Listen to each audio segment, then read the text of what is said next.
కుట్రం లేదు. ఒక ఆడోళ్ళని ఇట్లా చేసింది అనేసి ఆయన మీద ఏదో ఇన్నేళ్లుగా చేస్తా ఉన్నారు, చూస్తానే ఉన్నాము. ఇలాగెప్పుడు జరిగింది లేదు. కానీ ఇప్పుడు తెలుగుదేశం పార్టీ వచ్చే కాడికి, ఆయన వచ్చే కాడికి వాళ్ళనే రాజకీయం ద్వారా ఉండొచ్చు, లేకపోతే ఇంకేమన్నా కూడా ఉండొచ్చు. ఆయన మీద కావాలనే చేసినారు ఈ కుట్ర మాత్రం. అది మాత్రం క్లియర్గా తెలుస్తా ఉంది.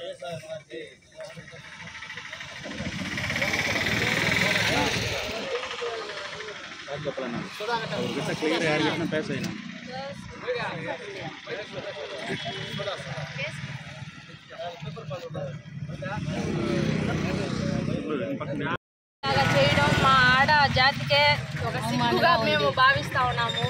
ఇట్లా ముందుగా ప్లాన్ చేసి ఇలా చేసి ఆమె కూడా సఖ్యతగా ఉండదు అక్కడ. దాని గురించి లేదు, ఆమెకి ఇష్టమైపోయి ఉండదు. మళ్ళీ దాన్ని ఎందుకు ఆయన్ని బయట పెట్టి ఇది చేయడం, పెన్న కెమెరా అనేది తీసుకెళ్లి ఆయన ఇదంతా చేసి సిగ్గు విడిచి ఇదంతా బయట పెట్టి చేసే కాడికి మాకు చాలా అవమానంగా ఉండాది. మన ఆడవాళ్ళకే అవమానంగా ఉండాది. ఇట్లా చేయడం ఎందుకు? ఆయన ఒక రాజకీయవేత్త మీద ఇలా చేయడం ఎందుకు? వెనకాల చాలా కుట్రలు జరిగి ఒక కెమెరా అనేది తీసుకెళ్లి అక్కడ పెట్టి ఇలాగా చేసి బయట పెట్టడం అనేది చాలా కుట్ర. డబ్బులు కాసుపడే ఉండారు సార్. డబ్బులు కాసుపడే మాత్రం ఈయన పెద్ద ఆయన మాత్రం ఎమ్మెల్యే ఉండారు బట్టి ఆమె ఎందుకు ఇట్లా చేయాలా పని? డబ్బులు తప్పే కదా. ఆశపడి చేసింది ఆమె. అది ఖచ్చితంగా తెలుస్తా ఉంది. లేకపోతే ఎవరు సిగ్గు విడిచి కెమెరా తీసుకెళ్లి ఇలాగంతా చేసి చేయరు. ఆమె కావాలనే చేసింది పనంతా. ఆయన్ని బయట పెట్టాలా, వెనక కుట్ర జరుగుతూ ఉంది.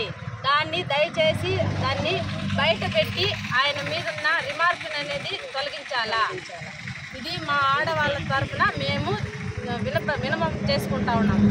ఆడవాళ్ళు చేసింది చాలా తప్పు సార్, చాలా తప్పు. ఎందువల్ల ఆయన ఒక పార్టీ ఉన్నప్పుడు, ఒక ఎమ్మెల్యే ఉన్నప్పుడు ఇట్లా చేసేది ఆమె ఎంత తప్పు సార్. ఇదే ఆడవాళ్ళకి ఎంత చెడ్డ పేరు. కనీసం ఇంట్లో వాళ్ళు, వాళ్ళ భర్త, పిల్లలు భవిష్యత్తు ఏమవుతుంది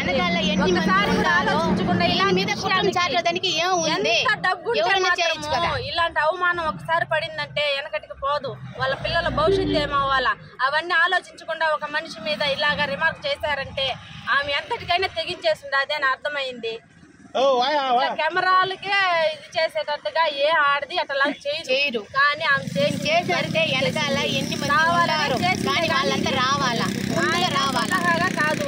ఆయన బయట పెట్టాలా. ఆ స్కీమ్ లో పడ్డాడు. ఎన్నో మంది తప్పు చేస్తా ఉంటారు సార్. ఈయన ముందుకు ఎందుకు పెట్టాలా? ఈమె పోయింది తప్పు, ఈయన చేసింది తప్పు.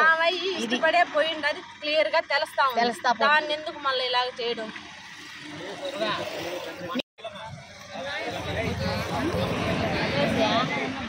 50 సంవత్సరాలుగా మా ఎమ్మెల్యే గారు మా ఊర్లో ఉన్నారు. కానీ మాకు తెలిసి ఇంతవరకు ఈ రిమార్క్ జరిగింది లేదు. ఒక అన్నగా, ఒక తండ్రిగా, ఒక అందరినీ తోబుట్టిన వాళ్ళలాగా చూసుకుంటారే కానీ ఇలాగ ఎప్పుడు అలాగ జరిగింది మేము ఇంతవరకు వినింది లేదు, చూసింది లేదు. మాకు ఇప్పుడు అలాగ బురద చల్లారు కావాలని వెనకుండి. అట్లాంటి స్త్రీని తలుచుకుంటే మాకు అభిమానం ఉంది. నువ్వు ఒక ఆడపుట్ట పుట్టావు, నీ ఆడపుట్టకి మాకు ఎంతో తేడా ఉంది. నువ్వు ఇంత దిగజారేవు తల్లి, ఇంకెంతకన్నా దిగజారిపోతావు. ఏమి ఒక ఆడబిడ్డగా పుట్టి ఇంతకు దిగజారావంటే, ఒక ఎమ్మెల్యే మీద ఇంత బురద చల్లావంటే నువ్వు ఎంతకైనా దిగజారచ్చు. ఇంతకు మునుపు ఎందుకు అలా చేయలేదు? నీకెంత డబ్బులు ఇచ్చాను, ఎన్ని కోట్లు ఇచ్చాను, ఎన్ని లక్షలు ఇచ్చాను నీకు అలా చల్లమని? ఎన్ని కోట్లు ఇచ్చారు తల్లి నీకు? అసలు నువ్వు ఒక ఆడబిడ్డవేనా? నువ్వు ఆడదానని చెప్పుకునేదానికి మాకి అభిమానంగా ఉంది. వెనక ఎవరున్నారో వాళ్ళందరినీ ఈడ్ చేస్తాం, బయట సామాన్యంగా వదలం. మాకు ఈడ్చే ధైర్యం మాకుంది. ఏమి లేకుండా నీవు అంత ధైర్యంగా వచ్చి అంత దిగజారిపోయినావంటే ఇంకెంతగా దిగజారిపోతావు? నీ మానాలే నువ్వే నాశనం చేసుకున్నావు, అభిమానం చేసుకున్నావు. ఏమే ఈ ఊరు రాజ్యం అంతా నీలాగా ఆడదాన్ని ఎవరిని చూసింది లేదు. అంత దిగజారానికి పోయినావు. నీ మానవు నువ్వే పోగొట్టుకున్నావు. నువ్వు 20 కోట్లు కూడా సంపాదించుకో, నీకు వచ్చేస్తుంది, రేపు పోతుందని. నీలాంటి వాళ్ళ మీద కోట్ల మంది మీద మారుతుంది.